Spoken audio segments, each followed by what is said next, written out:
es probablemente la lesión ocupante de espacio, segunda lesión ocupante de espacio después que toxoplasmosis. En lo personal, y por otra vez, yo creo que aquí en Mexicali, todavía más que toxoplasmosis y más que linfomas del cerebro, está la tuberculosis, los tuberculomas. No estoy seguro en estadísticas qué tan cierto sea esto, pero la verdad es que con tanta tuberculosis que tenemos acá en la ciudad, siempre tiene que entrar dentro del diferencial un tuberculoma. Sobre todo porque las características del líquido cefalorraquídeo van a ser indistinguibles, ya sea un toxoplasma, un linfoma o una tuberculosis. Este, o pueden ser indistinguibles, ¿no? Tal vez la tuberculosis es la que más cambios en el líquido cefalorraquídeo te va a dar. Sin embargo, imagenológicamente y clínicamente las manifestaciones pueden ser exactamente iguales. Pero bueno, ya vamos a ver tuberculosis después. Pero el punto es que esos son nuestros tres principales diferenciales cuando tienes lesiones ocupativas de espacio en el cerebro. Y la mayoría de los radiólogos te va a decir que pienses en toxo, que pienses en linfomas y que pienses en tuberculosis cuando el paciente tiene una lesión de estas y tiene VIH. Dice aquí que el 5% de los pacientes con SIDA se van a presentar con esta enfermedad, linfoma primario, sistema nervioso central. Yo creo que es cierto, o sea, la mayoría de los pacientes con SIDA que llegan al hospital o que llegan a la consulta, pues lo más común es que tengan una manifestación pulmonar. Llámale neumocistis, llámale tuberculosis o llámale algún otro hongo.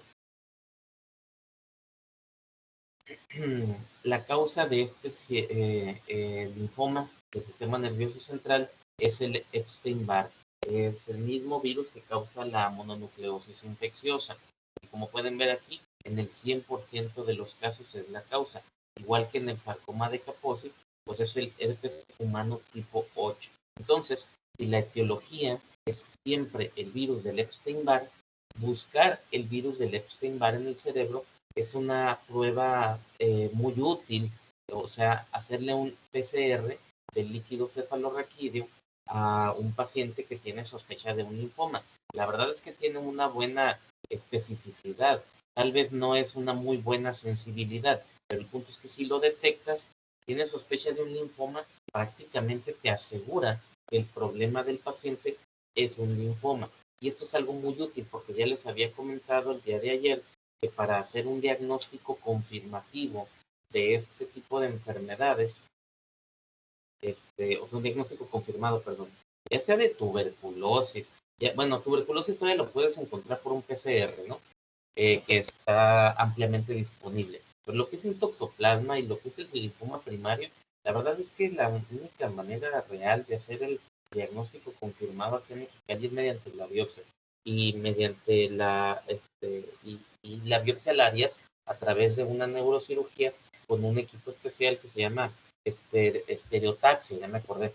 Es estereotaxia lo que necesitan los neurocirujanos para poder marcar específicamente el sitio por donde van a entrar y lo que van a tomar. Entonces, así es menos riesgo para el paciente. Y difícilmente nuestros pacientes del Hospital General tienen acceso a rentar un equipo de estereotaxia. Entonces, pues muchos de ellos se van sin diagnóstico. Yo le digo al hematólogo, échame la mano, tengo un paciente con un linfoma en el cerebro, está progresando, se está deteriorando el paciente, necesita quimio. Y el hematólogo, como cualquier oncólogo, les va a decir, yo necesito la biopsia para confirmar que verdaderamente se trata de un linfoma, necesito la inmunistoquímica, etcétera, etcétera. Ni siquiera sé si es un linfoma, qué tal si es un toxoplasma y le damos quimioterapia, peoras más, ¿no? Entonces, les he dicho, bueno, ¿qué onda si les hago un PCR para Epstein-Barr en el líquido cefalorraquídeo, que es muchísimo menos invasivo, y mucho menos costoso que una biopsia de cerebro con estereotaxia? Y la verdad es que no, los hematólogos no aceptan este tipo de pruebas, aunque la verdad está bien validado que esto es una prueba bastante confirmatoria para la enfermedad. Pero bueno, como ya les comenté, es un tipo de linfoma no Hodgkin de alto grado. La verdad es que el pronóstico es muy malo. Progresa rápidamente la enfermedad. La causa es el virus del Epstein-Barr y normalmente lo ves en pacientes con VIH avanzado con menos de 100 CD4. Entonces aquí ya les va a ustedes quedando como el tener más de 200 CD4, la verdad es que es bastante bueno, es muy aceptable. El tener menos de 100 y sobre todo menos de 50 es pésimo porque el pronóstico es muy malo. Y tener entre 100 y 200, pues todavía se alcanza a defender un poquito el paciente, pero todavía está en alto riesgo de una neumonía por neumocistis, que es la principal causa de neumonitis en estos pacientes, y también es una enfermedad grave. Entonces, menos de 100 CD4, riesgo de linfoma primario del sistema nervioso central. El cuadro clínico va a ser inespecífico y como lo habíamos visto en lo de toxoplasma, pues cuando hay una lesión en alguna región muy focalizada del cerebro, las manifestaciones dependen del sitio en donde se encuentra la lesión.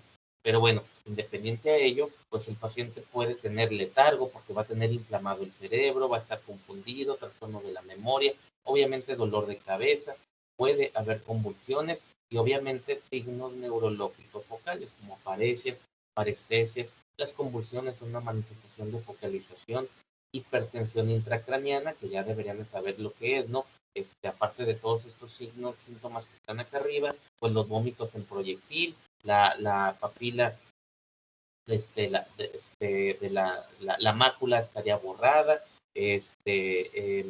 signos de meningismo, y puede haber compromiso ocular en 20% de los pacientes. Como aquí pueden ver, están estas lesiones que podemos ver muy luminosas en el fondo de ojo, que son compatibles con lesiones metastásicas del linfoma. Como parte del diagnóstico, pues hay que descartar que el linfoma no se haya ido a otras partes del cuerpo. Siendo un linfoma no Hodgkin, pues son los linfomas más comunes que hay en todo el mundo y no están exclusivos de una parte del cuerpo. En realidad, el que se haya manifestado en el cerebro no quita que no pueda tener un linfoma en otras partes. Precisamente estas últimas 3 semanas, he estado viendo a un joven de 21 años de edad que tiene VIH detectado desde enero de este año. Tenía una carga viral que no estaba demasiado alta, tenía unos CD4 que estaban normales. Él sí fue un paciente de esos que, pues por estar en riesgos, por ahí hizo un herpes genital, entonces se preocupó más y se fue a hacer pruebas y salió positivo para el VIH mucho antes que desarrollara SIDA. Y empezamos tratamiento antirretroviral desde enero o febrero de este año. Y la última carga viral está indetectable, bien controlado, con los CD4 que siguen normales, y empezó con un dolor en el hipocondrio derecho. Pues por un momento pensé que pudiera tener un herpes zóster, pero la verdad es que nunca desarrolló ningún rash y el dolor no era tan típico. Llegamos a una piedra ahí en la vesícula y luego cuando empezó con coluria y acolia, pues le dije, no, seguramente va a tener algo obstructivo ahí en la vía biliar. Se hizo el ultrasonido, no salió nada, las bilirrubinas se empezaron a elevar y todo el cuadro clínico ahí de una colestasia, prurito, etcétera, y se le hizo una colangioresonancia magnética y ya había una obstrucción, pero no podíamos saber exactamente qué era. Entró a una CEPRE y en la CEPRE se le hizo un cepillado, biopsia, la biopsia nos reporta linfoma no Hodgkin. El inmunofenotipo pues está pendiente y probablemente en una semana más vayan a ver al hematólogo. Está bien raro el caso, pero la verdad es que aquí la enseñanza es que no necesariamente tienes que tener los CD4 bajos para desarrollar un linfoma. Un linfoma en el cerebro, exclusivo del cerebro, como este que estamos viendo aquí, pues ese sí, normalmente el VIH tiene que estar bien avanzado, pero los linfomas la verdad es que no necesariamente te respetan a los pacientes que están bien controlados. Obviamente, como parte del estudio, también tienes que buscarle otras enfermedades como toxoplasma y acá en el caso de Baja California, pues tuberculosis y pues obviamente pues los estudios de PCR y los estudios de químico correspondientes. Y la biopsia pues es lo definitivo, el problema es que te lo puedan realizar. Aquí tenemos un linfoma gigantesco que está comprimiendo todas las estructuras, obviamente está causando un edema cerebral importante. Vean cómo todas las circunvoluciones están borradas, y esto es una biopsia en donde pueden ver en negro todas estas células de rápida capacidad mitótica. Entonces, pues todos estos son básicamente componentes del linfoma. El pronóstico, como ya les dije, es malo. Los pacientes sin tratamiento se mueren en un mes y reciben radioterapia, que pues les funciona a 3/4 de los pacientes, pues pueden sobrevivir unos cuantos meses. Y con una buena quimioterapia más la radioterapia, pues el paciente puede llegar a sobrevivir tal vez hasta un año o más. Pero el pronóstico, como quiera, es pésimo. Ese paciente se va a morir, hagas lo que hagas. Bueno, terminamos las manifestaciones neurológicas y vamos a algunas manifestaciones gastrointestinales que son súper frecuentes, tal vez no tan graves, pero sí son muy comunes. Y aparte también son manifestaciones tempranas que debería de orientarte a la posibilidad del VIH si el paciente todavía no está detectado. Se han detectado muchos pacientes por diarreas agudas. Por ejemplo, el primer paciente que me viene a la mente es pues también un paciente joven que tenía tal vez unos, no sé, 30 y tantos años de edad, vivía en San Felipe, era usuario de cristal, y la verdad es que sus prácticas sexuales no las recuerdo, pero bueno, el hecho es que él tenía antecedentes de diarreas recurrentes por amibas. Ya le habían hecho varios coproparasitoscópicos y en todos salía positivo para entamoeba histolítica, que es una causa muy común de diarrea en personas que comen en la calle, que comen alimentos no muy preparados, que no se lavan mucho las manos, entonces causa disenterías y se cura con metronidazol y no es una enfermedad recurrente. Pues a este paciente ya le habían dado el metronidazol y le habían dado nitrofuranida, otro antiparasitario común, muy efectivo, pues en varias ocasiones, inclusive ya había venido aquí a urgencias del Hospital General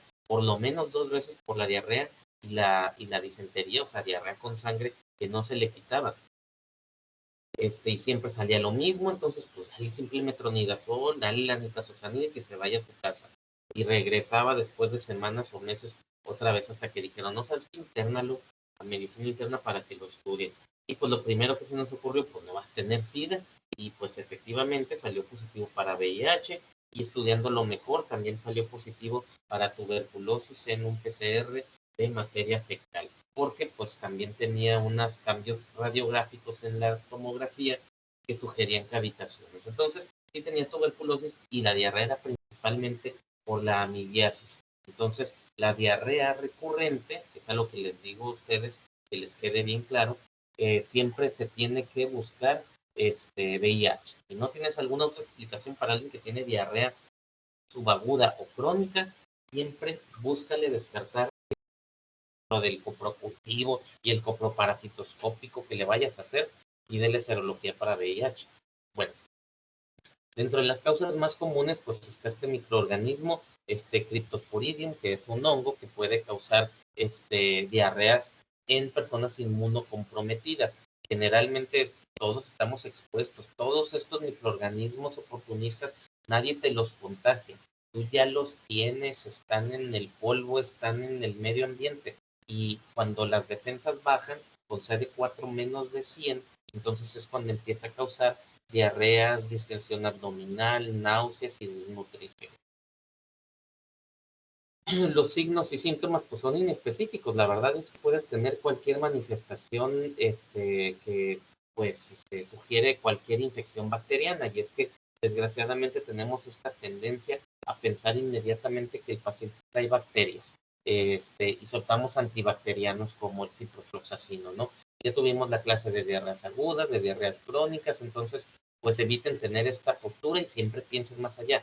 ¿Qué más puede tener? No podrán ser parásitos, tiene riesgos para parásitos, hazle un coproparasitoscópico, realmente tiene un riesgo alto para bacterias. Bueno, vamos viendo el coprocultivo, oye, no tendrá VIH, no tiene factores de riesgo para VIH, y pues bueno, no se les vaya a pasar ese tipo de casos. Rara vez esta enfermedad puede progresar a una colangitis esclerosante a nivel del hígado, o a una pancreatitis, o sea, meterse en las vías biliares. Esto es algo de teoría, yo nunca lo he visto en mi vida, pero la verdad es que rara vez te confirman este tipo de oportunistas, isospora o cryptosporidium, porque pues normalmente necesitas una tinción especial. Lo habíamos visto en una de las clases que les puse al principio sobre las tinciones en el laboratorio de bacteriología y les comentaba que la tinción de Kim Jun es un tipo de tinción que te permite ver microorganismos ácido alcohol resistentes y uno de los organismos que no es tuberculosis, que te puede encontrar esa tinción, es el famoso Cryptosporidium. Entonces necesitas una tinción especial. Si tú le pides únicamente un coproparasitoscópico, es muy probable que no te vayan a encontrar ningún quiste ni ningún parásito. Entonces, si tienes sospechas de que el paciente pueda tener este tipo de enfermedades, por ejemplo, pues un individuo que tiene actividades sexuales de riesgo, que sospechas que pueda tener VIH, que trae diarrea crónica, de acuerdo, pídele un coproparasitoscópico y si quieres hasta un coprocultivo, buscándole Shigella o, este, o Campylobacter o algo así, Salmonella, etcétera, pero es muy probable que se trate de este microorganismo que estamos hablando ahorita. Entonces, pídele tinciones para oportunistas. En algunos laboratorios lo llaman tinciones para isospora. Esas frecuentemente es algo que le hacen a los perritos, les llaman las coccidias, que finalmente pues son estos mismos microorganismos y a los adultos, pues al humano no le causan enfermedad, pero si tienes VIH, pues entonces sí. Entonces, como les digo, pídanle su coproparasitoscópico, pero rara vez te los van a encontrar. Entonces, pues pídele una tinción de Kim Jong, como te digo, muchas veces los laboratorios lo conocen como búsqueda de isospora o cryptosporidium. Le puedes pedir un PCR, pero es muy costoso, la verdad es que no vale tanto la pena. Algunos pacientes terminan en biopsia de intestino y es que es parte del protocolo de estudio tener diarreas crónicas, sobre todo cuando hay dolor, y cuando le buscas un montón de estudios y no le encuentras nada, pues hacer una colonoscopía. Y en la colonoscopía a veces pueden encontrar algunas úlceras, toman la biopsia y lo que encuentran ahí, pues resultan ser este tipo de microorganismos. Tratamiento, pues en realidad es básicamente darle antirretrovirales. Es igual o muy similar a lo que les comentaba de la leucoencefalopatía multifocal progresiva. Le puedes dar antiespasmódicos, le puedes dar nitazoxanida, parece ser que tiene algún beneficio en estos pacientes. Obviamente hay que evitar que se deshidrate, hay que evitar alimentos que causen diarreas como la fibra o los lácteos, pero lo más importante y lo que en realidad va a evitar que el paciente tenga un cuadro tras otro, pues es empezarle a recuperar su CD4. Y esto la verdad es que no es algo tan grave, no corre tanto peligro la vida. Entonces, en lo que el paciente empieza sus antirretrovirales o en lo que los antirretrovirales le empiezan a servir, pues le puedes dar este tipo de medicamentos para mejorar la sintomatología. A ver, un segundo. ¿Puedes darle que-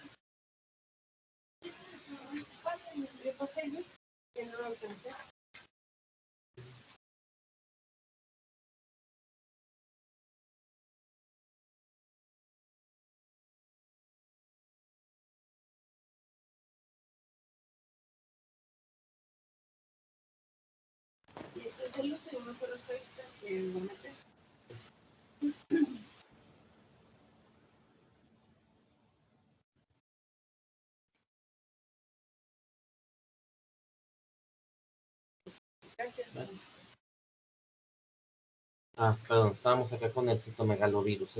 Pues es el virus más grande que conocemos, por eso lleva ese nombre. Y como ya les había dicho desde el día de ayer, pues esta es una reactivación. Este es un virus que todos tenemos, bueno, casi todos, ¿no? Pone tú el 70-80% de todos los adultos ya hemos estado alguna vez expuestos al citomegalovirus. No nos va a dar ningún problema a menos que tengamos algún tipo de inmunocompromiso y particularmente en VIH, pues es un virus que se reactiva cuando tienes CD4 abajo de 50. y normalmente pues una carga viral muy alta. En VIH, una carga viral alta se considera arriba de 100.000 copias. Pues particularmente pues gente que tiene una mala respuesta al tratamiento o no lo está tomando y pues obviamente están muy inmunocomprometidos porque el único tratamiento que puede dar es el Valganciclovir. El problema con el Valganciclovir pues es que no está tan disponible. Sí lo puedes comprar en muchas farmacias, pero es carísimo, ¿eh? Tienen que ser fármacos especializados y nada más, y vale pues cerca de 20,000 pesos una cajita o un frasco con unas 60 tabletas que te va a servir para 15 días de tratamiento, porque son 4 tabletas al día. Bueno, ¿cómo se puede manifestar esta enfermedad? La verdad es que lo más común es la manifestación en el ojo, la retinitis. El paciente puede tener disminución, pérdida progresiva de la agudeza visual, fosfenos, habitualmente es unilateral, pero claro que se puede correr hacia el otro lado, o puede tener un escotoma. Entonces, cualquier paciente con VIH que tenga alguna manifestación ocular, lo primero que tienes que pensar tú es que pueda tener citomegalovirus. Puede haber otras enfermedades en el ojo, en la retina, como es cándida, como es neumocistis, ya vimos ahí lo del linfoma, y citomegalovirus, ¿no? Tuberculosis, aunque eso sería algo sumamente raro, a mí nunca me ha tocado verlo, pero bueno, el punto es que la más común de todas es el citomegalovirus, y la manifestación más común de citomegalovirus es precisamente una retinitis. En el tracto gastrointestinal es otra sitio común y muy común de afectación. La verdad es que he visto a varios pacientes con citomegalovirus no tanto en el colon, fíjense, lo he visto más que nada en el esófago. En el colon, pues se pueden imaginar ustedes síntomas iguales que los de la criptosporidiasis, inespecíficos, dolor abdominal, diarrea, fiebre, y pérdida de peso porque no está comiendo bien el paciente o no está captando los nutrientes que necesita. Pero digo, lo que más comúnmente, al menos a mí me ha tocado ver, es la esofagitis, que se va a manifestar por dolor, obviamente, al deglutir, náuseas, fiebre y dolor retroesternal, y que la comida se le regresa, o sea, el paciente siente disfagia, o sea, traga y se le regresa inicialmente los sólidos y luego hasta los líquidos. Entonces, lo que aquí hacemos normalmente cuando el paciente tiene estos síntomas de odinofagia o disfagia, náusea y dolor retroesternal, lo primero que pensarías que sería, ¿qué opinan ustedes? ¿Cuál sería el primer oportunista que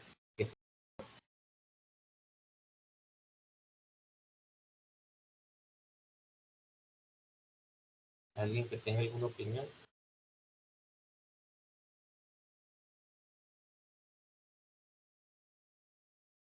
¿Sí me están oyendo o no? Sí, doctor. Sí, claro.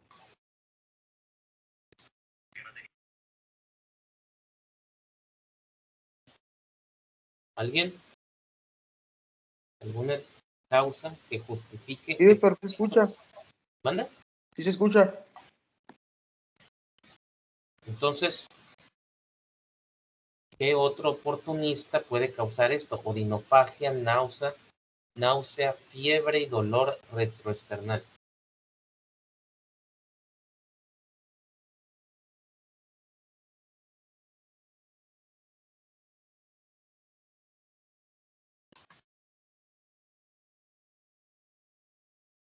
¿Nadie? Erpanquina. No, eso es rarísimo, eso es algo mucho más común de los niños. En el caso de VIH hay una explicación mucho más este, ¿La frecuente. cándida bucofaringea puede causar dolor retroesternal? Candidiasis esofágica. Ah, ok, ok. Candidiasis esofágica es la candidiasis esofágica es bien común, muchísimo más común que todo esto que estamos mencionando ahorita. Entonces, lo primero que piensas cuando un paciente tiene estos síntomas, pues es que tenga una candidiasis. Y luego muy probablemente le revisas la boca y trae candidiasis orofaringea. Entonces, le das tratamiento para la cándida, le das antifúngicos del tipo de fluconazol, itraconazol o nistatina. De nuevo, ese es un tema que vamos a ver más adelante cuando veamos las clases de hongos, Sin embargo, cuando el paciente no mejora, porque la verdad es que la mayoría mejoran bien rápido. Entonces, cuando no mejora con el tratamiento para cándida, lo que sigue ahí es pensar en citomegalovirus. Entonces, pues le haces una endoscopía y a lo mejor decir el endoscopista, y esto es bien común, que no encontró cándida, pero encontró muchas úlceras. Toman biopsias de las úlceras y eventualmente terminan diciéndote que es efectivamente una infección compatible con citomegalovirus. Acuérdense pues de estas inclusiones citoplasmáticas que se llegan a ver en algunas infecciones virales y se pueden identificar en los cortes histológicos. También puede causar neumonitis, sin embargo, la neumonitis causada por citomegalovirus en VIH es muy rara. Lo más común es que citomegalovirus cause neumonitis en los pacientes trasplantados. Es en ellos otro gran grupo de riesgo para este virus. Entonces, los más afectados para citomegalovirus pues son los pacientes de VIH, porque hay millones de ellos, y en segundo lugar, los pacientes trasplantados. En VIH, pues es más común que veamos la retinitis, la esofagitis y en menor medida el sistema nervioso central, demencia, algunas radiculopatías o ventriculoencefalitis. Sinceramente, en lo personal, nunca me ha tocado ver ninguna manifestación en el sistema nervioso central, al menos que yo sepa. O sea, si alguna vez vi a un paciente con este tipo de manifestaciones en el cerebro, no me tocó identificarlo. Bueno, el diagnóstico es mediante PCR, o sea, si le haces una carga viral al paciente, le puedes hacer IgG, pero aquí tienes que tener cuidado. Esto es similar a lo que habíamos visto de toxoplasmosis. O sea, si te sale positivo, bueno, pues la verdad es que yo ya me esperaba que me saliera positivo. Si me sale negativo, dices, a lo mejor no es, porque el IgG para citomegalovirus es muy confiable, igual que para toxoplasmosis. Si el paciente no ha desarrollado anticuerpos para este microorganismo, pues a lo mejor no lo tiene, porque como ya les había dicho también en toxoplasmosis, esta es una reactivación, o sea, no es una enfermedad que me acaban de pegar y se me acaba de instalar. Si tú tienes esta manifestación es porque ya la tenías la enfermedad, o más bien tenías el virus, o en el caso de toxo, pues tenías el parásito desde hace años. Y estaba dormido, estaba latente, y ahora que bajaron tus defensas, te despierta el microorganismo y por lo tanto el IgG ya lo debes de tener positivo desde hace muchísimo tiempo, porque ese IgG ayuda a mantenerlo latente. Entonces, si te sale negativo el IgG, de nuevo para toxo o para citomegalovirus, pues es porque seguramente la enfermedad será otra. Así que tampoco se vayan con la finta de que, está positivo el IgG, entonces seguramente tiene citomegalovirus, ¿no? La verdad, la única manera de confirmarlo es con un PCR, pero si estamos hablando de tejido, pues no todos los laboratorios te hacen PCR en el tejido. Si estamos hablando del ojo, pues imagínense, tienen que el oftalmólogo el ojo para sacar humor acuoso y a ese humor acuoso mandarlo a PCR. No, hombre, luego no hay laboratorios aquí que te corran PCR para citomegalovirus de manera rutinaria. Entonces, pues la mayoría de los casos nos quedamos con la sospecha. Entonces, ante la sospecha, empezamos un tratamiento empírico, como es el ganciclovir. Esa es la droga prototipo para citomegalovirus. Se pone en la vena, es relativamente nefrotóxico y citotóxico, o sea, también le pega a la médula, causa citopenias y causa lesión renal.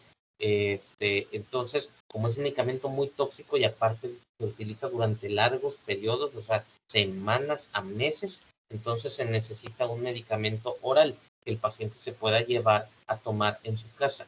Entonces tenemos esta prodroga que se llama valganciclovir. Es pues muy similar al ganciclovir, básicamente lo que le hace es prolongar tu vida media por vía oral y por largos tiempos. También es caro, como les digo, estamos hablando de veintitantos mil pesos, 15 días de tratamiento y el paciente va a necesitar el tratamiento pues hasta que tenga más de 200 CD4, ¿no? Por lo menos cuando tenga más de 100 CD4. Así que puede tomarle meses, así que es difícil conseguirlo. Postcarnet, hasta donde tengo entendido, no lo tenemos disponible. Y bien importante, empezar tratamiento antirretroviral, porque pues eso es lo que le va a recuperar esos CD4 al paciente. En realidad el paciente no se va a curar con el antiviral, se va a curar con los CD4 que el antirretroviral le va a recuperar. Pero el antiviral ayuda a suprimir la actividad del virus, por lo menos de aquí a que los antirretrovirales empiecen efecto. Y es que los antirretrovirales van a empezar a subir los CD4, pues no de manera inmediata, sino que le va a tomar al paciente semanas a meses en que empiecen a subir. Si alguno de ustedes se dedica a la oftalmología, por favor acuérdense de esta clase. Aquí en el Hospital General, más de una vez les he mandado pacientes, ya no lo hago, pero antes les mandaba a los pacientes, mis pacientes de VIH, que tenían manifestaciones oculares, o sea, disminución de la agudeza visual, se los mandaba al oftalmólogo de aquí del hospital, o alguno de los oftalmólogos de aquí del hospital, y el oftalmólogo decía, ha de ser citomegalovirus, y le pedían anticuerpos, y salían positivos los anticuerpos, y me dicen, pues es citomegalovirus, empieza el ganciclovir. Pues claro que no, o sea, el paciente se los mando porque tengo sospecha de que pueda tener alguna otra cosa. Pacientes con 200 o 300 CD4 de ninguna manera va a tener citomegalovirus. Obviamente lo que el paciente va a tener es cualquier otra cosa, un linfoma, una cándida, un efecto secundario de alguno de los medicamentos. Pero pues cuando no ves muchos pacientes de VIH, pues este tipo de detalles, la verdad es que no lo conoces. Entonces, pues ahí el error es que, pues mira, salió positivo los anticuerpos de citomegalovirus, significa que tiene el virus. Claro que no. Cualquiera de ustedes se puede hacer los anticuerpos para citomegalovirus y les garantizo que por lo menos el 50% de ustedes van a salir positivos. Bueno, entonces, otra cosa, aquí hablando sobre esto, sobre las manifestaciones gastrointestinales, porque de hecho es en donde estamos, ¿no? En las manifestaciones gastrointestinales de VIH, este paciente que les comento, yo antes de saber qué era lo que tenía, pues se lo mandé al endoscopista, ¿no? Al gastroenterólogo amigo mío para que le hiciera la CEPRE y nos hiciera el diagnóstico y me dice, oye, pídele una carga viral o unos anticuerpos ahí para citomegalovirus, ¿no? Por estas manifestaciones gastrointestinales que causa. Pero le dije, mira, la verdad es que es bien raro, está bien difícil que sea citomegalovirus porque este paciente tiene 500 CD4, 500 o 700 CD4, o sea, está súper bien, no puede tener CMV con más de 50. Bueno, pues ahí se quedaron un poquito inconformes, pero le hicieron la endoscopía, le hicieron el CEPRE, y en el CEPRE reportan una úlcera. Chingado, pues las úlceras normalmente es la manifestación en el tracto gastrointestinal del citomegalovirus. Entonces, pues le dijimos, no, me espérate a la biopsia. Y en la biopsia finalmente salió el linfoma. Entonces, de ahí la importancia de entender que no con cualquier CD4, no solo por tener VIH, vas a tener cualquiera de estos oportunistas. Tienes que estar relativamente inmunocomprometido. Bueno, también el paciente con VIH puede desarrollar hepatitis por diferentes motivos. Por ejemplo, la hepatitis B, que ustedes pues, ya la conocen, el porcentaje de los pacientes que se infectan de hepatitis B, ¿cuál es su pronóstico?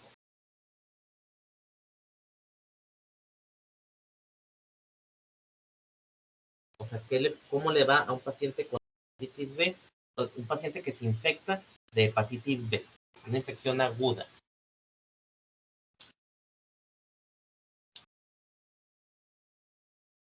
Ok, más directa la pregunta.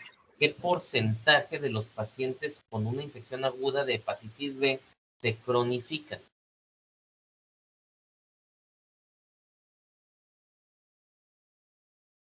Es muy bajo, ¿no, doctor? No me acuerdo el porcentaje, pero sí me acuerdo que creo que había dicho que era muy bajo. Sí, pues sí, es muy bajo, pero quiero que ustedes me digan el porcentaje. Ya vimos la clase, ya se los dije, se los pregunté en Kahoot, se los pregunté en exámenes. El porcentaje de los pacientes con infección aguda que se hace crónica en hepatitis B es del 5% en general, en la población general. En los pacientes con VIH tienen un riesgo mucho más alto, 3, 4 veces más alto, ¿no? Del 20%. Aparte, su progresión es peor. más rápido evolucionan hacia una hepatitis fulminante o hacia una cirrosis hepática.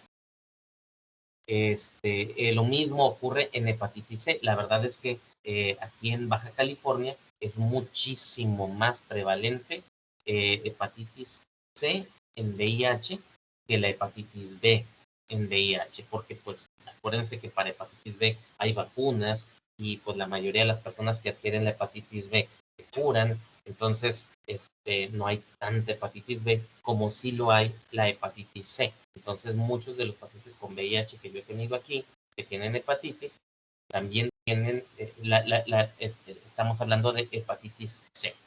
Entonces, la evolución de estos pacientes es más rápida.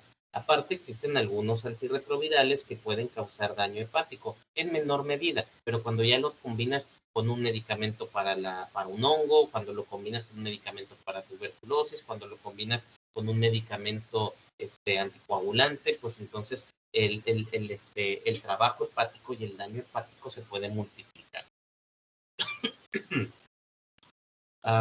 Bueno, vamos a terminar de hablar de las de micosis invasivas, que de nuevo, como quiera, las vamos a repasar al final del curso.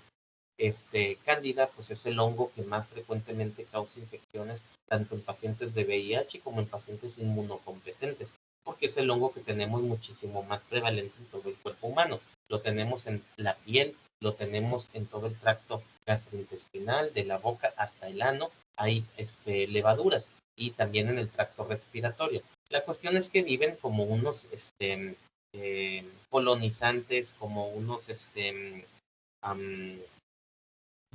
pues viven en armonía, digamos, con el resto de bacterias que uno tiene en el cuerpo humano, en un balance que no nos va a dar a nosotros ningún problema. Ahí se reproduce una levadura de vez en cuando. El problema es cuando tus defensas bajan, cuando ya tienes algún inmunocompromiso. Un inmunocompromiso verdadero, ¿no? Porque como llega gente diciendo, es que no come muy bien, se le bajaron las defensas. Es que le dieron muchos antibióticos y se le bajaron las defensas. Es que he estado muy estresado y se le bajan las defensas. No estoy segura a qué se refieren ahí con las defensas, pero la verdad es que aquí en infectología hablamos de CD4, hablamos de hipogamaglobulinemias, hablamos de quimioterapias, hablamos de diabetes descompensada, hablamos de dosis altas de esteroides, o sea, verdaderas causas que causan compromiso en la médula ósea y en la producción de anticuerpos. Entonces, cuando tienes un inmunocompromiso verdadero, pues este hongo, la cándida, particularmente albicans, la especie albicans, se va a empezar a replicar más y va a empezar a ser un oportunista, va a pasar de ser un colonizante a ser un invasor, a ser una infección.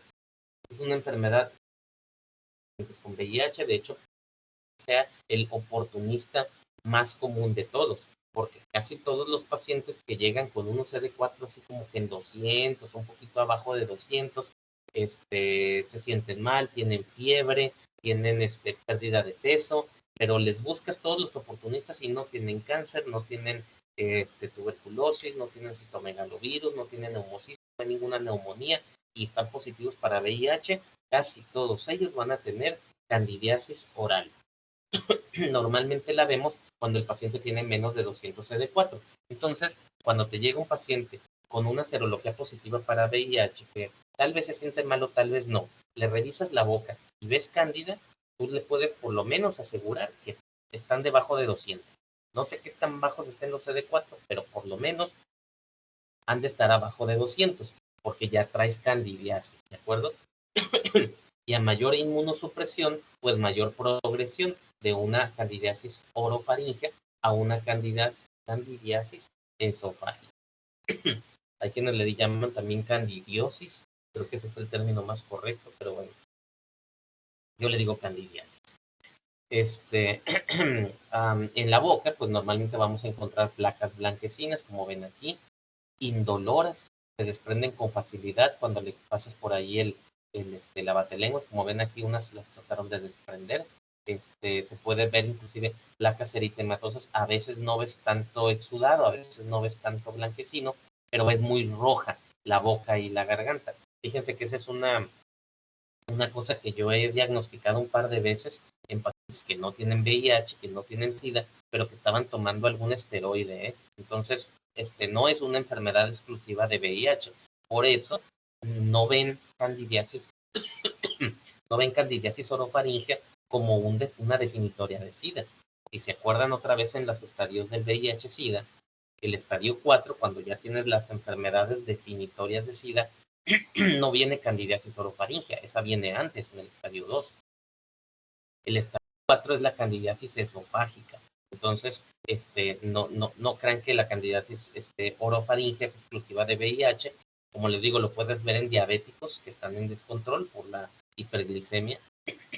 Y lo puedes ver en pacientes, por ejemplo, los asmáticos, que utilizan a veces muchos esteroides inhalados o o que han tomado esteroides orales por algunos otros motivos. Los esteroides fácilmente favorecen la progresión de este hongo. Entonces, pues esto es lo que verías en una candidiasis orofaringea, y esto es lo que verías en una candidiasis esofágica. Esta es una endoscopia superior, en donde ves las mismas placas blanquecinas que se desprenden con facilidad en todo el tracto esofágico. Aquí estas y duelen, pues es lo que causa el dolor retroesternal y la disfagia en algunos de estos pacientes. Inicialmente los vas a diagnosticar por clínica y eventualmente pues lo confirmarías con una endoscopia, como les dije. Si el paciente tiene la boca así y tiene VIH, pues entonces seguramente, y le duele el pecho y tiene disfagia y tiene odinofagia, pues lo más probable es que también tenga este mismo hongo hasta adentro, ¿no? Hasta el esófago y hasta el estómago. Entonces dale tratamiento para ese hongo.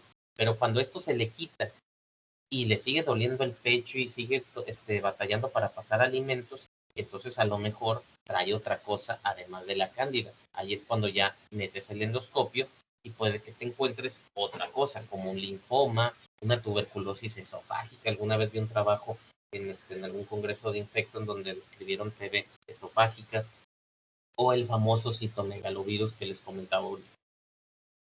El tratamiento va a ser con antifúngicos.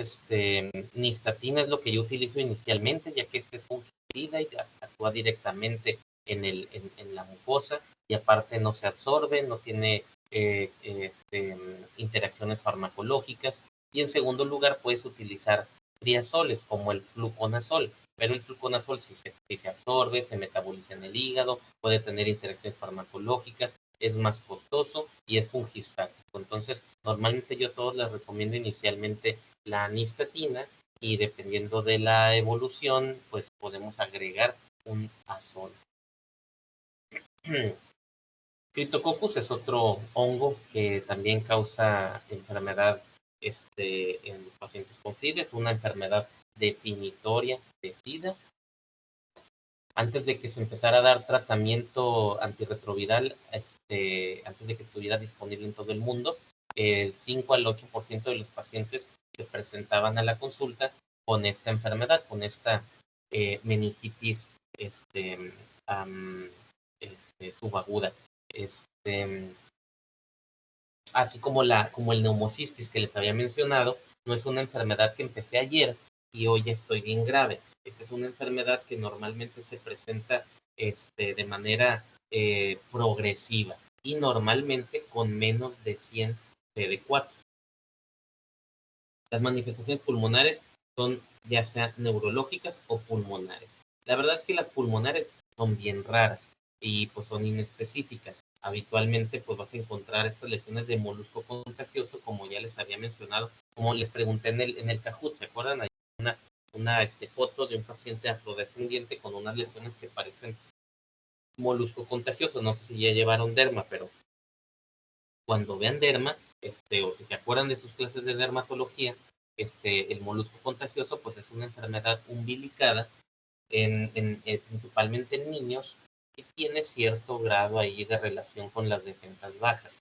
Bueno, el principal diferencial en cuanto a hongos es el Cryptococcus neoformans. Pero en VIH, la verdad es que lo más común que vamos a ver es meningitis. Entonces, como les digo, es una enfermedad subaguda, o sea, de evolución en semanas, con trastornos del estado de conciencia, pérdida de memoria, trastorno de la personalidad, signos meningios, no necesariamente, porque en el caso de una meningitis bacteriana, ahí el paciente se pone mal muy rápido y se inflaman las meninges mucho, y se manifiesta la irritación meningia de manera mucho más evidente. En este caso, puede que no tengas signos meningios, que el paciente nada más tiene dolor de cabeza y se siente mal y de repente como que dice una palabra por otra. Fiebre, dolor de cabeza, malestar general. En este caso, yo aquí en Mexicali, de nuevo, lo primero que pienso es TB meningia, pero siempre criptococo es el principal diferenciador. Entonces, le tienes que hacer una punción lumbar. Primero, pues la tomografía de cráneo, generalmente no vas a encontrar nada. Y puedes encontrar criptococomas, así como también puedes encontrar tuberculomas, pero lo más común es que no encuentres nada de eso, que vas a encontrar la tomografía contrastada normal. Entonces le haces la punción lumbar y le buscas la tinta china, ¿verdad? Esta cosa que ya habíamos también platicado antes al principio del curso, que es una manera de distinguir estas levaduras, ¿no? En el microscopio de luz. Estas son las levaduras que se ve con un doble halo, porque es una levadura que tiene una cápsula. Entonces, encontrando esto es básicamente confirmatorio de Cryptococcus neoformans.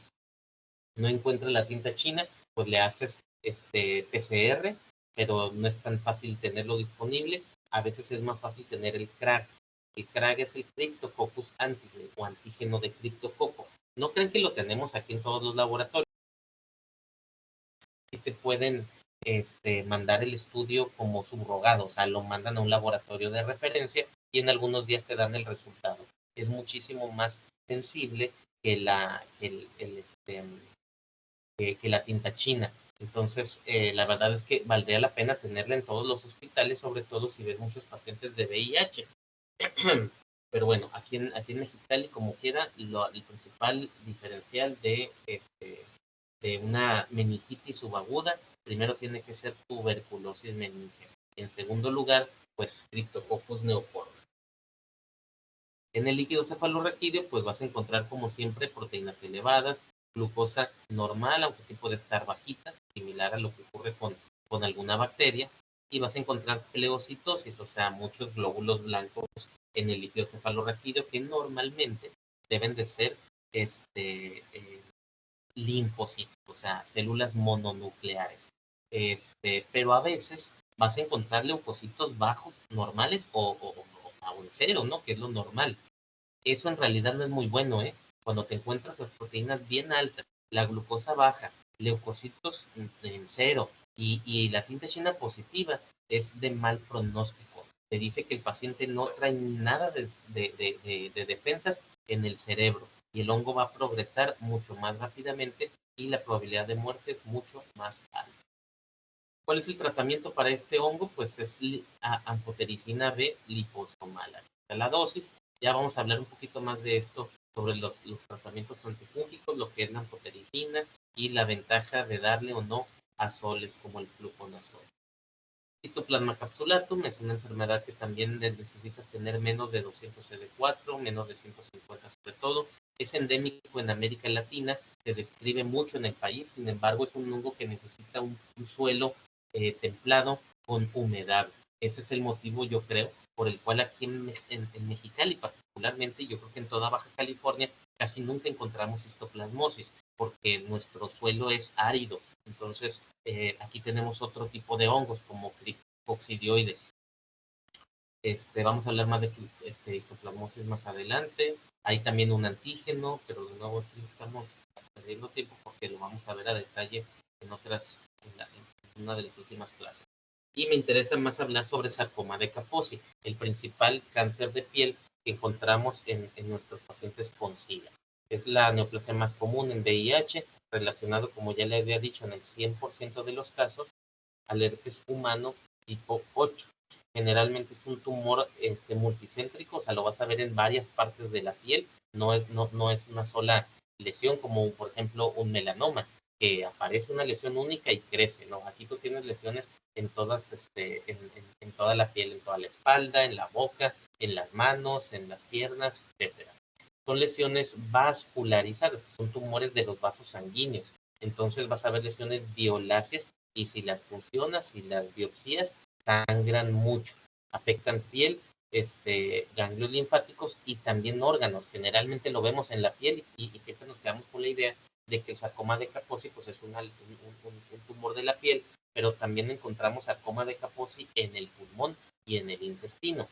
Si ustedes son endoscopistas, si ustedes hacen una broncoscopía como neumólogos que pudieran llegar a hacerlo, o como gastroenterólogos o cirujanos, que haces una endoscopía, una colonoscopía y encuentras este tipo de lesiones violáceas que semejan el sarcoma de Kaposi, no las biopsien porque sangran y a madres. Esto es lo que vemos en piel, lesiones violáceas elevadas. Ustedes las pueden tocar y notan que están levantadas, igual aquí en la mucosa. Es donde normalmente las vemos, en la piel, en todo el cuerpo, o en la mucosa de la boca. Estas lesiones, la verdad es que no hay mucho para dónde hacerse. Las ves en un paciente con VIH que no está recibiendo tratamiento porque se acaba de detectar. Algunos pacientes, ahorita tengo un paciente que se detectó con VIH porque empezó a notar esas lesiones, fue con un dermatólogo, el dermatólogo le dijo, es que esta madre parece ser un sarcoma de Kaposi, hace una prueba de VIH y salió positivo. Entonces, la verdad es que es un diagnóstico bien fácil, que no necesitas biopsia.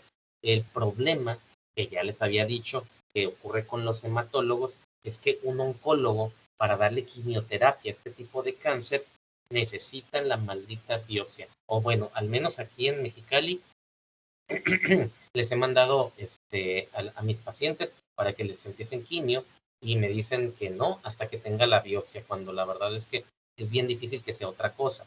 Creo que no lo traigo aquí, pero el principal diferencial de un sarcoma de Kaposi es una enfermedad infecciosa causada por Bartonella henselae, una bacteria, se llama Bartonella henselae, es la causa del síndrome de la enfermedad del arañazo del gato, y se llama angiomatosis basilar. Esa angiomatosis basilar se puede ver en la piel muy similar al sarcoma de Kaposi, pero es rarísima.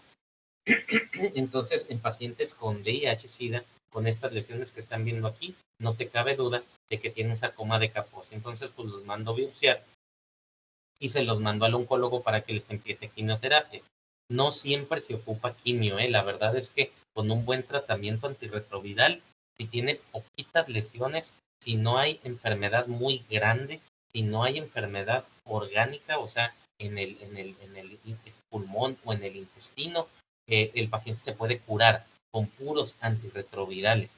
Acuérdense pues que los linfocitos CD4 no nada más te protegen contra microorganismos, también te protegen contra células tumorales, eliminan oncogenes, o sea, células que se están diferenciando por culpa de oncogenes. Entonces, ese es el motivo por el cual un paciente con SIDA desarrolla a veces linfomas y desarrolla sarcomas de Kaposi. Entonces, a veces les das antirretrovirales y el sarcoma de Kaposi se logra curar cuando son lesiones chiquititas, pero cuando son muchas, la verdad es que no se curan y terminas enviándolos al oncólogo y les da ahí algún tipo de quimioterapia. Les dije que también puede causar afección pulmonar manifestada de manera muy inespecífica. Normalmente los CD4 tienen que estar abajo de 100 y cuando ya tienes este tipo de lesiones, mira aquí parecería tuberculosis, ¿no? Pues normalmente tienes lesiones extensas en piel. La cuestión es que si tú le das puro tratamiento antirretroviral y esto sí es tuberculosis, pues también se va a morir, ¿no? Entonces se tiene que ir a buscar la causa de todo esto. Entonces a veces pues pides vaciloscopías, cultivos, PCRs o incluso broncoscopías. Pero tú le tienes que decir al neumólogo, si le encuentras datos de Kaposi en el pulmón, no lo vayas a biopsiar, ¿eh? La evolución es rápidamente progresiva. Claro que he visto pacientes que han muerto por sarcoma de Kaposi o por complicaciones del sarcoma de Kaposi, de las quimioterapias inclusive. Aquí ven la tomografía, pues con estas lesiones tumorales que pues un radiólogo pudiera identificar como tumores. El diagnóstico es básicamente clínico. Cuando hay síntomas viscerales, pues necesitas endoscopía y en la piel sí puedes hacer una biopsia. El tratamiento es antirretrovirales y en algunas ocasiones pues quimioterapia y radioterapia. Y terminamos con el síndrome inflamatorio de reconstitución inmune. Un minutito aquí nada más, es una o dos diapositivas. Es básicamente, y espero que lo hayan leído, pues es cuando tus defensas se empiezan a despertar y tenías un microorganismo oportunista que no habías detectado. Entonces, si tenías un virus, un citomegalovirus en el ojo, y el paciente tenía menos de 50 CD4, pero no le estaba dando síntomas o no preguntaste por síntomas oculares, le empiezas antirretrovirales, se empiezan a despertar las defensas y se empiezan a pelear con el virus, con el citomegalovirus. Entonces el paciente empieza a hacer una retinitis, y puede perder el ojo porque no te da tiempo de tratarlo, porque evoluciona muy rápidamente. Entonces básicamente lo vas a diagnosticar porque dentro de los primeros meses del inicio del antirretroviral, el paciente va a desarrollar síntomas rápidos de encefalitis, de retinitis o de neumonitis, dependiendo dónde tenga un oportunista. Entonces puedes tener un síndrome de reconstitución inmune en el cerebro por tuberculosis o por criptococo, o en el ojo por citomegalovirus, o en el pulmón por tuberculosis o por neumocistis.